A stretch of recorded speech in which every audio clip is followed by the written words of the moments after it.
కవిని కానన్నవాణ్ణి కత్తితో పొడుస్తా. నేను కవిని కానన్నవాణ్ణి కత్తితో పొడుస్తా. నేను రచయిత్రిని కానన్నవాణ్ణి రాయెత్తి కొడతా. నేను రచయిత్రిని కానన్నవాణ్ణి రాయెత్తి కొడతా. ఉంది నీ కవిత్వం వింటుంటే నా స్వేదరంధ్రాలన్నిట్లోనూ సూదులు గుచ్చుతున్నంత సంబరంగా ఉంది.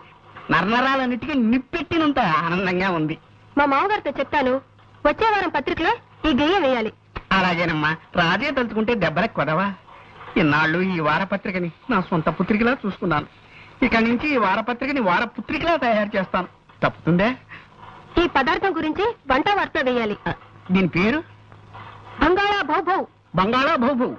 కుక్కలాహారమా? కాదండి, వెరైటీకి అలా పేరు పెట్టాను. కాస్త రుచి చూడండి. నేను రుచి చూడాలమ్మా. అలాగేనమ్మా. ఇదిగో